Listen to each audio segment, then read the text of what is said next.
ქართული ფაშიზმი თუ ნეგრული სეპარატიზმი.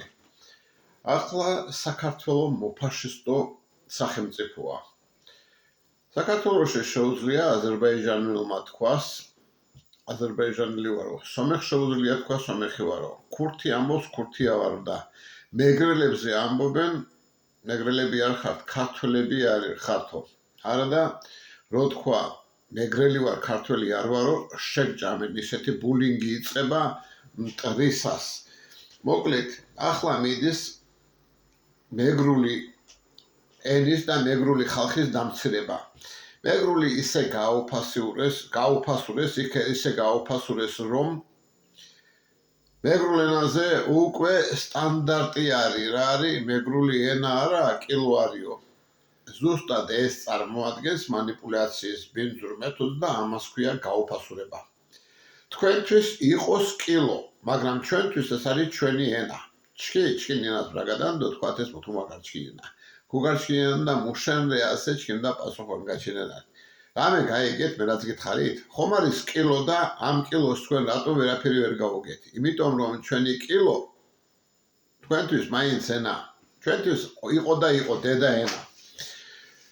მოკლედ მიდის მეგრულის გაუფასურება და ბულინგი რა, ქართველები არ ხართო?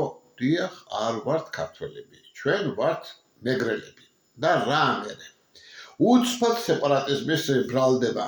ესეც რომ მანიპულაცია. რატომ? ახლა უკვე ყველასთვის აშკარაა, რომ რუსები ჩვენ აუცილებლად გაგვარუსებენ ისევე როგორ აფხაზებს, თურქები ჩვენ გაგვათურქებენ ისევე როგორც თავიანთ ლაზებს. ხო და რა დარჩა? ვაის გავეყარე, ბუის შევეყარეო? ახლა ჩვენ ქართულებმა დაგვიწყეს გაქართველება. არადა რა გამოვიდა? ქართულმა სახელმწიფომ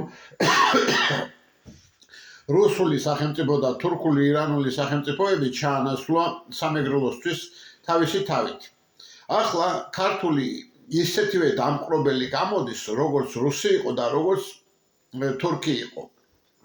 ხო და რა მოხდება, თუ კი საქართველოს ჩვენ დაგვეხმარება ჩვენი იდენტობის შენარჩუნებაში. ჯერ ერთი და დავიწყოთ.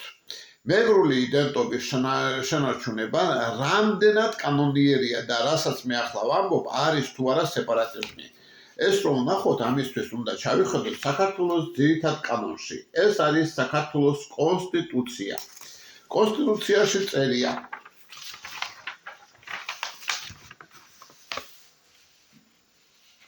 თანასწორობის უფლება. აკრძალულია დისკრიმინაცია.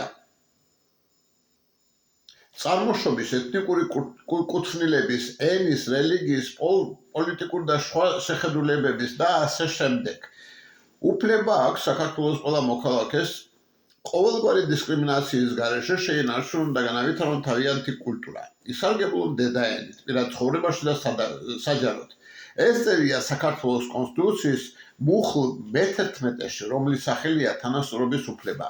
ესე იგი, რასაც მე ვამბობ, ეს კანონიერია და კონსტიტუციურია. ხოლო ის, რასაც ჩემი ოპონენტები იტყვიან, ეს წარმოადგენს დისკრიმინაციას. აგრეთვე საქართველოს კონსტიტუციაში მუხლი მე-5, სოციალური სახელმწიფო, პუნქტი მე-6, სახელმწიფო ზრუნავს ეროვნული ფასეულობების და თვითმყოფადობის, კულტურული მემკვიდრეობის დაცვაზე, განათლების, მეცნიერების და კულტურის განვითარებაზე. ესე იგი, რასაც მე აწიგეთყვით, ეს ყველაფერი დაფუძნებული არის საქართველოს კონსტიტუციაზე. ის, რაც თქვენი არგუმენტი იქნება ჩემს საწინააღმდეგოდ, იქნება ყველაფერი უკანონო და დისკრიმინაციული. მაშასე, დღეს საქართველოში მეგრელები დისკრიმინირებულები არიან. რატომ? იმიტომ რომ თვითმყოფადობა, ჩვენი იდენტობა საქართველოს დღევანდელმა სახელმწიფომ ამოაგდო. ამიტომ ბავშვები გადავიდნენ ქართულ ენაზე. ბავშვებს უკვე რცხვენიათ მეგრული ლაპარაკი. ეს არის ჩვენი იდენტობის ხელშეყოფა. კონსტიტუცია გვეუბნება, რომ ეს დაუშვებელია, რატომ ეს არის დისკრიმინაცია.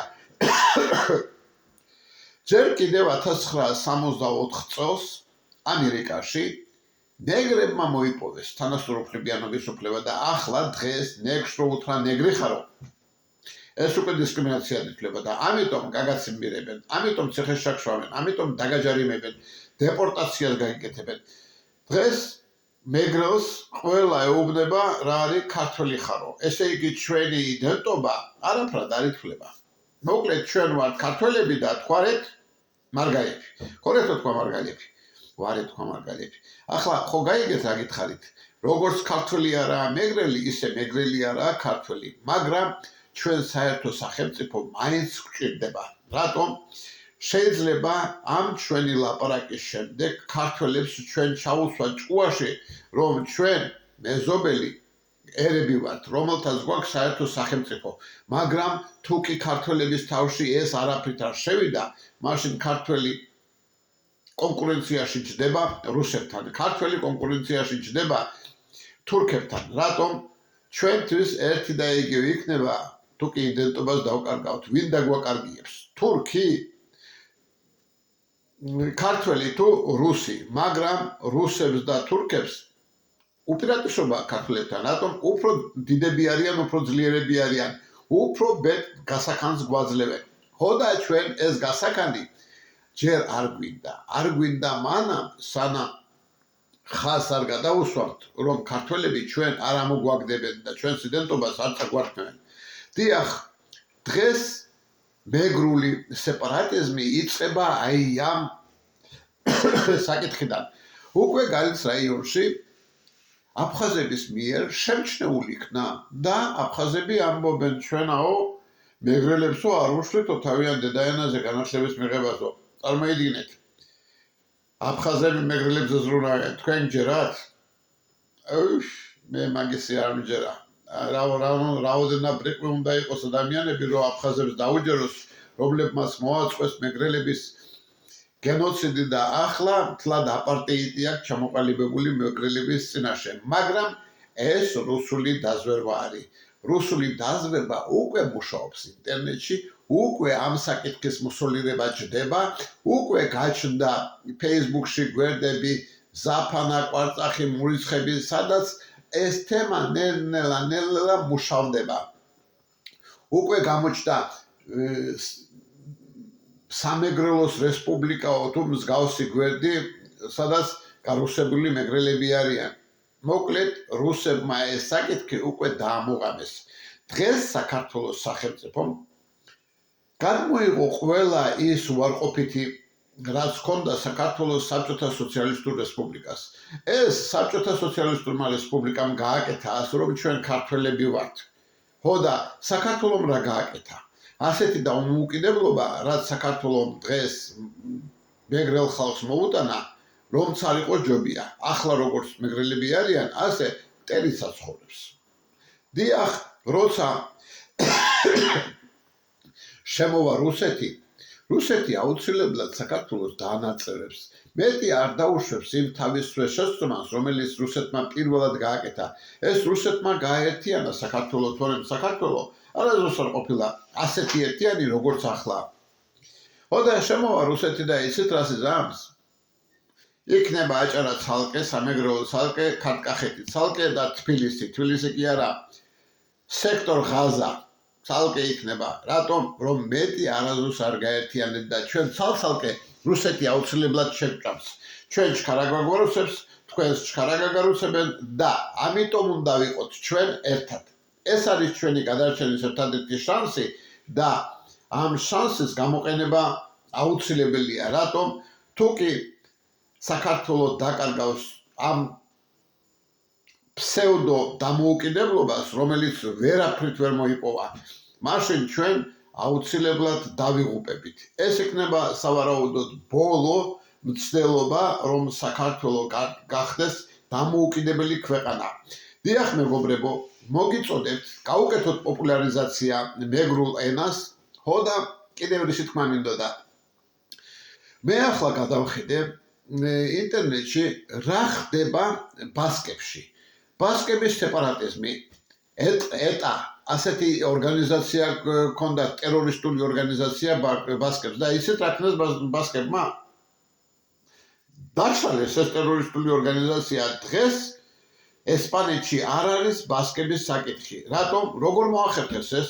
ესპანეთის სახელმწიფომ უბრალოდ ნება დართო ბასკურ ენაზე განათლებისა. დღეს ბასკეთში არის 3 პროგრამა განათლების. ბასკურად და ესპანურად, ესპანურად და ბასკურად, უფრო ესპანურად, უფრო ბასკურად, პროგრამა A, პროგრამა B, პროგრამა D. დიახ, ასე გააკეთეს ბასკებმა და ჩვენს მეგრელებს საჭიროა, რომ აღმოიფროს ყოველგვარი საფუძველი სეპარატიზმისა, გქონდეს ორენოვანი განათლების უფლება. დღეს სამეგრელოში მეგრულად არაფერს არ ასწავლიან. ბავშვები ბაღიდან უკვე ქართულად ლაპარაკობენ და ეს არის უძლიერესი სტრესი პატარებისთვის. უნდა იყოს აუცილებლად ორენოვანი განათლება, ბაღი აუცილებლად უნდა იყოს მხოლოდ მეგრულ ენაზე და უნდა იყოს ისე, როგორც ესპანეთმა გააკეთა. განათლება პროგრამა A, განათლება პროგრამა B, განათლება პროგრამა D. როგორ მეგრული ენის შესანარჩუნებლად. სხვანაირად საქართველოს სახელმწიფოს ყოველთვის მოელის რისკი მეგრული სეპარატიზმისა და იქნება ახი მაგაზე. რატომ? იმიტომ რომ დღეს საქართველოს სახელმწიფო თვითონ არის მოფაშისტო და ქართველები ხშირად არიან შოვინისტები. შოვინისტებზე ყველაზე უფრო ცნობილი შოვინისტი ზვიად გამსახურდია იყო. ეს გაქართველებული მეგრელი, რომელსაც უკვე მეგრული არაფერი არ ქონდა. გამსახურდია მეგრული არც კი იცოდა და იცით რატომ იყო მთელი სამეგრელო გამსახურდიას მხარეს. ეგონათ რომ მაგი მეგრელი იყო და რამე იმედი ჰქონდათ, მაგრამ გამსახურდია თვითონაც არ იყო მეგრელი, მაგრამ მეგრული სულ იცოდა. მაშასე საჭიროა მეგრული ენის პოპულარიზაცია და ცალკე კანონის მიღება მეგრული ენის დასაცავად. მეგრული ენა დასაცავია ისევე როგორც ნეგრებს იცავენ ამერიკაში. გმადლობთ.